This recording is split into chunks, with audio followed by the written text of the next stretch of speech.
Muy bien, hermanos, estamos en este video esta semana para explicar la clase, la segunda parte de la vida de José. Y mucho de lo que vamos a ver esta semana se basa en la pureza sexual y en la integridad. Pero bueno, él tuvo pureza sexual a causa de su integridad, entonces hay una relación, ¿verdad? El texto clave es todo el capítulo, o el texto de estudio es todo el capítulo 39. Y el texto clave que vamos a usar esta semana es 2 Timoteo 2:22. Está fácil. 2:2:2:2. 2 Timoteo 2:22. Huye de todo lo que estimule las pasiones juveniles. En cambio, sigue la vida recta, la fidelidad, el amor y la paz. Disfruta del compañerismo de los que invocan al Señor con un corazón puro. Entonces, Pablo está haciéndole esta aclaración o esta instrucción a un joven pastor, ¿verdad? Que se cree que tenía menos de 40 años. Y le dice que huya de las pasiones juveniles. Y ese es un buen consejo, no solo para los pastores, sino para cualquier persona. Entonces hay dos palabras importantes, hermano, que quiero que miremos. Ahora, yo estoy entrando aquí asumiendo que ya se leyó todo el capítulo 39. Por cuestión de tiempo, pues yo no lo voy a leer aquí, pero se supone que ustedes ya lo leyeron para este entonces, ¿verdad? Entonces hay dos palabras. Una es la palabra pasión y la otra va a ser la palabra integridad. Ahora, fíjense, hermanos, según el diccionario, la pasión en el diccionario en español es un sentimiento muy intenso que domina la voluntad y puede perturbar la razón, como el amor, el odio, los celos o la ira. La segunda definición dice un sentimiento de amor muy intenso manifestado con gran deseo sexual. O sea, en otras palabras, es más sexual que amoroso, ¿verdad? Número 3, afición o inclinación viva por alguien o por algo. ¿Okay? Ahora, en el término bíblico viene de la palabra griega epitumía. Un deseo es un deseo, es un antojo o una añoranza, es decir, desear algo, ¿verdad? Recordarse de algo y realmente quererlo. Dice es un deseo por lo prohibido, por lo que es prohibido. Eh, lujuria es un deseo sexual impuro. Ahora la palabra pasión se usa mucho en el medio cristiano. Entonces se habla, por ejemplo, de muchos predicadores que dicen pasión para Dios. Por ejemplo, ahorita que yo estuve allá en Texas, el predicador pues muy elocuente y todo, y habló de 7 cosas que mataban la pasión. Y su énfasis fue de que no había que servir a Dios sin pasión. Entonces se usa mucho eso de pasión para Dios, servir con pasión. Usan muchos maestros que tratan de motivarnos para nuestro caminar con Dios. Ahora, dice aquí, vea los siguientes pasajes en donde la palabra epitomía fue traducida como pasión. Ahora, necesitan ustedes leer todos estos pasajes, hermanos. Yo les digo, todos esos pasajes hablan de la pasión en una manera mala. Siempre la palabra epitomía se traduce como pasión, se traduce como concupiscencia, que son malos deseos, se traduce como lujuria. Siempre en toda la escritura la palabra pasión, esta palabra que se traduce como pasión, siempre se usa en una manera negativa. Entonces dice, marque la frase correcta. La Biblia habla de la pasión positivo o negativamente. Entonces la respuesta es negativamente. ¿Por qué cree entonces que se usa en un contexto positivo dentro de la iglesia? Obviamente es porque no lo entendemos, ¿verdad? Dice algunos títulos de libros cristianos. Esos fueron algunos, había muchísimos. Dice la pasión de Cristo, pasión por las almas, pasión pura en las citas amorosas, predicando con pasión, recupera tu pasión por Dios. Esos son unos pocos títulos um, pues de libros cristianos que encontré. Entonces dice aquí, está claro que hemos usado la palabra pasión para indicar un buen ánimo. Y yo creo que como que ese es el deseo, decir que hagamos todas las cosas con un buen ánimo, que no nos desanimemos. Pero la palabra pasión en sí no, la palabra pasión ni en inglés, ni en griego, ni en español, realmente se usa con un contexto muy bueno, ¿ok? Dice para indicar buen ánimo, mas no en el sentido bíblico. O sea, pasión no es un buen término bíblicamente hablando. El otro término que quiero que miremos es integridad. ¿Por qué quiero hablar de estos dos términos? Porque de esto dependió mucho la vida de José. José fue un hombre con tanta integridad, ¿verdad? Posiblemente el hombre más íntegro no posiblemente, creo que fue el más íntegro de los patriarcas, ¿verdad? Ahora, en español, la palabra integridad es totalidad, es plenitud, rectitud. En hebreo es la palabra tom, integridad, plenitud, inocencia, simplicidad. Cuando yo estaba viendo esto, hermanos, yo me acuerdo de Abel. ¿Se acuerdan que el domingo estuvimos hablando de Abel? Y hay una cosa que me llama mucho la atención, que él era un hombre con inocencia, con un poco de ingenuidad, pero era un hombre íntegro. Entonces su hermano le dice, vamos a pasear al campo, y pues Dios le había notado en el semblante a Caín que él no estaba contento, pero este hombre parece que no pensaba mal en su corazón. Y esto está relacionado con este versículo. Para Dios es importante la integridad. Para Él es importante. Vea lo que dice el Salmo 15, del 1 al 2, es el que está aquí. Jehová, ¿quién habitará en tu tabernáculo? ¿Quién morará en tu monte santo? El que anda en integridad, dice aquí. Esta es la misma palabra, Tom, ¿verdad? O sea, en plenitud, en inocencia, en simplicidad, ¿verdad? No estar pretendiendo nada con Dios. El que anda en integridad y hace justicia y habla verdad en su corazón. Hace unos meses, cuando hermano Baiza todavía estaba aquí, cuando estaba hablando yo de la integridad, le sugerí un ejemplo para explicar qué quiere decir la integridad o el carácter, ¿verdad? Y él usó una taza de agua caliente y una bolsita de té. Y esa esencia era lo que realmente era esta persona. Entonces, para los maestros de todas las edades, aquí hay un posible ejemplo. Los calcetines, ¿verdad? Ustedes pueden tal vez enseñar un calcetín, ¿verdad? No sé, para los niños pequeños. Fíjense, por ejemplo, estos calcetines, qué bonitos, ¿verdad? Ojalá se pudieran encontrar unos así, que por fuera estén con carita sonriente y muy bonitos colores, y por dentro pueden ser manchados, pueden ser, no sé, pueden ser de diferentes maneras, ¿verdad? Pero bueno, la cuestión es, al mostrar la integridad, se puede mostrar un calcetín blanco tal vez, ¿verdad? Y voltearlo y ver que tan blanco está adentro como está afuera. Yo creo que para eso es mejor traer un calcetín nuevo. Es solamente una sugerencia, ok, hermanos, pero es una idea de cómo se puede representar la integridad, que es una persona que igual es, por ejemplo, en lo secreto y en público. Ahora, fíjense, hermanos, hoy día es una característica tan rara de encontrar que cuando la encontramos en alguien la atesoramos grandemente. Entonces eso es verdad. Aquí habla de políticos, médicos, mecánicos, abogados, etcétera. Aún pastores, aún cristianos con integridad son muy difíciles de encontrar. Cuando nosotros encontramos uno, hermanos, oh, cómo nosotros nos alegramos, ¿verdad?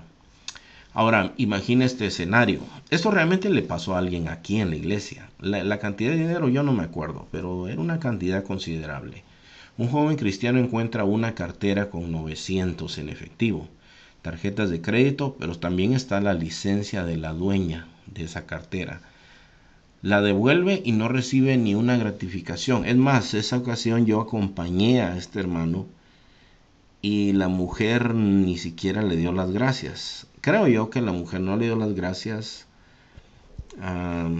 porque estaba tan mal. Cuando nosotros llegamos estaba haciendo llamadas telefónicas, me imagino reportando la pérdida de sus tarjetas, del seguro, de la licencia. Y cuando llegamos, tomó la cartera y se tomó la cabeza ella y se quedó viendo dentro de la cartera y se quedó como estupefacta ahí, ¿verdad? Y nosotros nos dimos la vuelta y nos fuimos. Entonces, yo alabo al Señor porque este joven hizo eso, pero ¿qué opinan de que no recibió ninguna gratificación? ¿Qué opinan? Ahora, esta es la opinión mía, hermanos. En realidad, nosotros no tenemos que ser recompensados por hacer lo bueno. Lo que pasa es que vivimos en una sociedad tan mala, hermanos, tan mala, que creemos que tenemos que ser recompensados cuando hacemos algo bueno. Pero en realidad, para nosotros los cristianos, nos digan gracias, no nos digan gracias, nos recompensen o no nos recompensen, de todas maneras debemos hacer lo que es correcto. Tenemos que ser íntegros. Bueno, estas dos palabras son importantes. Ahora pasamos al segundo punto. Aquí está José viviendo en el mundo, porque últimamente pues nosotros vivimos en el mundo. Déjenme ponerla, esta es la de los alumnos, déjenme poner la de los maestros. Entonces, la de los maestros pues trae las respuestas aquí. Un hijo de Israel en Egipto. Entonces aquí ya estamos analizando los versículos, ¿verdad? Estos versículos. Ok, Egipto es siempre un símbolo del mundo y Faraón un símbolo de Satanás. Eso es lo que tienen que completar los alumnos. Jehová estaba con José en Egipto y fue varón, ¿qué dice aquí? Próspero. Eso es muy importante. O sea, es como si dijéramos, el Hijo de Dios está en el mundo, pero aún ahí, en el mundo, Dios nos puede bendecir, nos puede prosperar sin necesidad de pecar. Ahora aquí dice, Jesús ora por sus discípulos. En estos versículos, hermano, hay, en el capítulo 17 de Juan, dice, pues yo no pido que los quites del mundo. Está orando Jesús por sus discípulos y aún ora por nosotros los que habríamos de creer. ¿Verdad? Entonces, ahí dice, no te pido que los quites del mundo, sino que los guardes del mal. Entonces, no es, hermanos, la intención de Dios que salgamos del mundo, sino que seamos un testimonio para el mundo. Mateo 28, 19, 20, al final dice, y aquí yo estoy con vosotros todos los días hasta el fin del mundo, mientras estamos en el mundo. La Biblia también dice que nosotros somos la luz del mundo, somos la sal de la tierra. Pero si la sal pierde su sabor, no sirve para nada, sino para ser pisoteada por los hombres, ¿verdad? O sea, el cristiano fue puesto en este mundo, hermano, para dar testimonio. El mundo no va a recibir testimonio de los del mundo, ¿verdad? El mundo va a recibir testimonio de los cristianos, para eso nos dejó el Señor aquí. Pero no para que nos hagamos como el mundo, sino que más bien el mundo se convierta al Señor como nosotros nos hemos convertido. Dice, ¿cree que Dios está con usted en este mundo tan malo? Pues por supuesto que sí. 1 Juan 4:4 dice, ustedes han vencido al mundo, y es más grande el que está en ustedes que el que está en el mundo. Ahora dice aquí, Potifar fue bendecido por causa de la mano de Jehová sobre la vida de José. Esto también nos habla a nosotros, hermanos, de que nosotros, hermanos, estamos para ser de bendición a los demás. Y por causa de nosotros, otros también alcanzan misericordia, alcanzan bendición. Tómenlo en cuenta para su trabajo, para su estudio, donde ustedes estén, hermanos. Verá que por causa de ustedes, otros son bendecidos cuando la mano de Dios está con nosotros, porque nosotros estamos con Él. Ok, y aún, hermanos, nosotros a veces somos infieles, pero Él permanece fiel. Dice aquí, José, fíjense, José no era cualquier persona, dice que era joven y era guapo. Dice la versión viviente, José era un joven muy apuesto y bien fornido, o sea, era un mangazo, pues era un hombre como un galán de telenovelas, me imagino yo, ¿verdad? Tenía hermoso cuerpo, hermosa apariencia, era muy guapo. Y la esposa de Potifar quería que él tuviera relaciones sexuales con ella. Versículo 7 al 10, ¿verdad? Aquí hemos visto, por ejemplo, todos los versículos, versículo 1, 2, 3 al 6, 7 al 10 ahora. Ahora, fíjense, aquí hay algunos datos que son muy importantes, que hablan de la actividad sexual de los jóvenes en este tiempo. Por ejemplo, dice, jóvenes de 14 años han tenido sexo más o menos el 36.9, casi digamos el 37%, es decir, 37 de cada 100 han tenido sexo. Y, o sea, esto es más de uno de cada tres. Y dice, entre los estudiantes de 12 grados, o sea, ya de high school, ¿verdad? 66.4. O sea, más de 66 jóvenes de cada 100 ya han tenido relaciones sexuales, ¿verdad? Antes de los 18 años, más o menos a esa edad. Durante las pasadas 3 décadas, el nivel de actividad sexual en adolescentes en Estados Unidos ha incrementado. La fuente de la primera es la Academia Americana de Pediatría. La segunda es la fuente American Academy of Pediatrics, es lo mismo, ¿verdad? Y la tercera cosa dice aquí, los adolescentes cada año hay alrededor de 3 millones de casos de enfermedades transmitidas sexualmente, aproximadamente 1 millón de embarazos. La infección de VIH, que es el SIDA, es la causa número 6 de personas de muerte.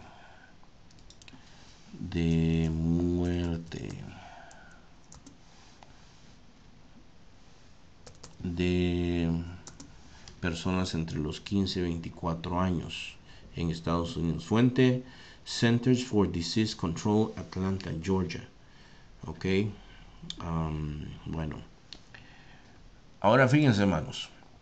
Ya vimos aquí que son la mayoría los que son activos sexualmente, los jóvenes. Y aún, pues si nosotros vamos a los adultos, pues hay muchas estadísticas de cosas sexuales que tienen que ver con que miran pornografía, que son infieles, que diferentes cosas, ¿no? Entonces pudiéramos decir la mayoría. Ahora, la frase todos lo hacen no es verdad, hermanos. De acuerdo a los datos que vimos, la mayoría viven así, pero no todos viven así. En este pasaje de Primeras Reyes, Elías huía de Jezabel porque lo querían matar. Según Elías, ¿cuántos temían a Dios o cuántos que temían a Dios quedaban en Israel? ¿Saben cómo dijo él? Solo yo quedo. O sea, él pensaba que todos lo hacen. Él pensaba que todos andaban mal, pero él dice, ¿qué te pasa? Le dice Dios a Elías, y Dios dice Elías, pues me quieren matar y han matado a los profetas de Dios y solo quedo yo. Pero aquí dice en el versículo 18 específicamente, pero es un poquito de contexto. Le dice, no, yo tengo 7,000 en esta ciudad que nunca han practicado la idolatría, que nunca besaron a Baal, que nunca fueron seguidores de Baal. Entonces, hermanos, miren, no caigamos en la trampa de pensar que no hay cristianos fieles. Sí los hay, dice aquí, mire, sí los hay. Dios es suficiente para preservar a su pueblo en medio de una generación perversa como lo hizo con José. Judas versículos 24 y 25 dice, y aquel que es poderoso para guardaros sin caída y presentaros sin mancha delante de su gloria con alegría. Al único y sabio Dios nuestro Salvador sea gloria y majestad e imperio y potencia ahora y por todos los siglos. Amén. Cabe la pena, hermanos, hacer este comentario en la clase. Pornografía ni perversidades conviene al cristiano. O sea, nosotros sabemos que el sexo, por ejemplo, es bendecido dentro del matrimonio, pero eso no quiere decir que nosotros vamos a meter basura o a practicar cosas perversas dentro de la relación sexual en el matrimonio. Hebreos 13:4 dice, honroso sea en todos el matrimonio y el hecho. Ahí está hablando de las relaciones sexuales, sin mancha y sin mancilla, es decir, con pureza. Y 1 Tesalonicenses dice que cada uno tenga a su esposa, pero no en pasiones de concupiscencia como los que no conocen al Señor. Ahí está la palabra pasión, por cierto, ¿verdad? no de esa manera, no como hacen otras personas. En el mundo se practican una cantidad de perversidades, hermanos. Yo he oído, por ejemplo, que a veces se intercambian parejas, ¿verdad? Aún los psicólogos a veces le dicen a la gente que experimenten algunas cosas, que tengan, no todos, ¿verdad? Pero he oído psicólogos, consejeros matrimoniales que dicen que el hombre necesita ser infiel cada cierta cantidad de años, porque si no, pues va a terminar en un divorcio. Entonces, eso no habla la Biblia, hermanos. Entonces, la pornografía ni perversidades no convienen al cristiano. No es para nosotros nada de eso, hermanos. José, pues él se comportó como debía hacerlo. Ahora, vean esta parte, hermanos, muy interesante. El bien y el mal tienen su recompensa. Entonces, alguien pudiera tener este tipo de razonamiento. Si me va a ir mal a veces por actuar fielmente a Dios, entonces, ¿vale la pena hacerlo? Veamos las escrituras. Aquí puse yo, José fue de mal a peor. Y es verdad. Acuérdense que primero fue vendido por sus hermanos como esclavo. Bueno, prospera como esclavo, pero ahora lo meten en la cárcel, hermanos. Y eso debe haber sido algo muy vergonzoso para él. Mucha gente debe haber pensado terribles cosas de él, ¿verdad? Porque fue acusado de violación. La mujer se quería acostar con él y cuando él no quiso, pues un día la mujer como que lo asió de las ropas y él lo tomó de las ropas y él en vez de ceder dejó sus ropas y salió corriendo, ¿verdad? Entonces ella lo acusó de violación. Pero en lo peor, lo mejor. Más adelante vamos a ver, hermanos, dice ahí la palabra de Dios eh, que él fue metido, pero era una cárcel especial, no era una cárcel donde estaban los delincuentes comunes. O sea, es como, era como una cárcel especial, dice que ahí estaban todos los presos del rey, o sea, todos los que de alguna manera eran funcionarios de alto rango. Más adelante vamos a ver que ahí estaba el panadero y el copero, pero ahí estaba José también, lo cual quiere decir que José, siendo esclavo de un alto funcionario egipcio, pues si pudiéramos, suena sarcástico eso, pero era como un prisionero de prestigio. suena, suena extraño eso, ¿verdad? Pero bueno, él estaba en esa cárcel. Ahora, en lo peor, pero en lo peor, lo mejor. Entonces, dice la Biblia, pero el Señor estaba con José en la cárcel y le mostró su fiel amor. El Señor hizo que José fuera preferido del encargado de la cárcel. Poco después el director puso a José a cargo de los demás presos y de todo lo que ocurría en la cárcel. El encargado no tenía de qué preocuparse porque José se ocupaba de todo. El Señor estaba con él y lo prosperaba en todo lo que hacía. Entonces, qué interesante eso, hermanos. Muy interesante, ¿verdad? O sea, en medio de todo lo que estaba haciendo, no sé, hermanos, yo me atrevo a pensar incluso que tal vez en la cárcel él estaba mejor que en la casa. No lo sé, hermanos. No sé cómo decirlo. O sea, en ninguno de los dos lugares tenía su libertad. Pero no sé, no sé. Es solamente una creencia mía. Puede ser que así sea. Bueno, más contexto en la Biblia. Leamos y comentemos. Primero de Pedro 4, del 12 al 19. Ahí, hermanos, se nos dice a nosotros que no estemos extrañados cuando tenemos pruebas, sufrimientos, que no nos debe de extrañar eso. Y que es mejor sufrir haciendo lo bueno que haciendo lo malo. Y que si alguien habla mal de nosotros, pues que sean calumnias, que no se puedan probar, hermanos. ¿Verdad? A José, pues nadie le pudo probar que él realmente hizo eso. Y después Dios lo reivindicó. Y aún aquí en este pasaje dice que a veces la voluntad de Dios es que nosotros suframos. O sea, hay alguna razón por eso, hermanos. Gálatas 6, 7 al 9. El 7 es el más famoso, donde dice que todo lo que el hombre siembra también cosecha. Pero lo dice, no nos cansemos de hacer el bien, porque a al final segaremos y no desmayamos. Entonces, yo creo que es muy importante que entendamos eso. El Salmo 73 les recomiendo a los maestros que lo lean todo. El Salmo 73 es de un hombre que está quejándose porque él mira que los malos prosperan. Saben que el Salmo 73 y el 37 se parecen, solo tiene que voltear los números, 73 y 37. Anoche mi hermana estaba leyendo el Salmo 37 que decía: no tengas envidia de los malos, de los hombres que hacen maldad, porque como la hierba serán pronto cortados, como la hierba verde se secarán. Mas tú deleítate en Jehová, Él te concederá las peticiones de tu corazón. Y dice todo esto. Entonces, en el 73 este hombre era un hombre íntegro. Asaf, él escribió ese salmo.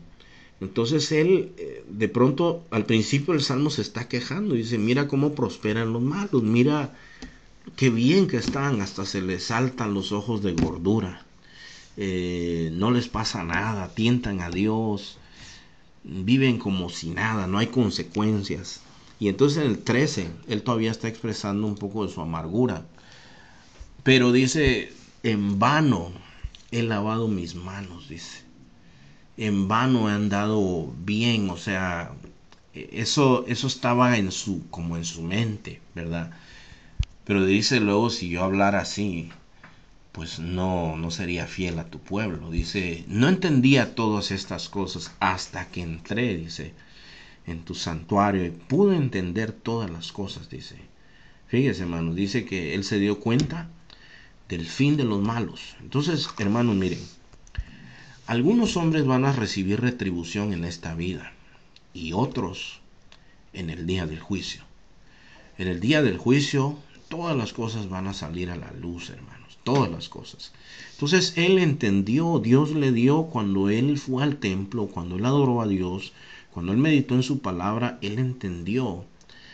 El justo a veces en esta vida va a morir, hermanos, en una situación injusta tal vez, pero el Señor le va a recompensar.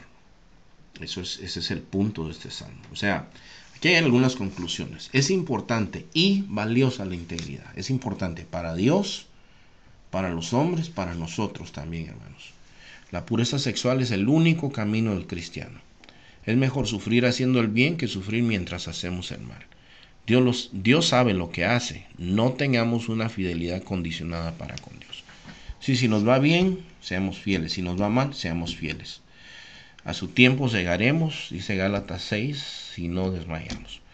Muy bien, hermanos, Dios les bendiga, y la próxima semana, si Dios permite, continuamos. Yo no sé si van a poder terminar esta clase porque es bastante extensa. Ahorita solo en el video me gasté media hora, ¿verdad? Pero bueno, Dios les bendiga, hermanos. Bye bye.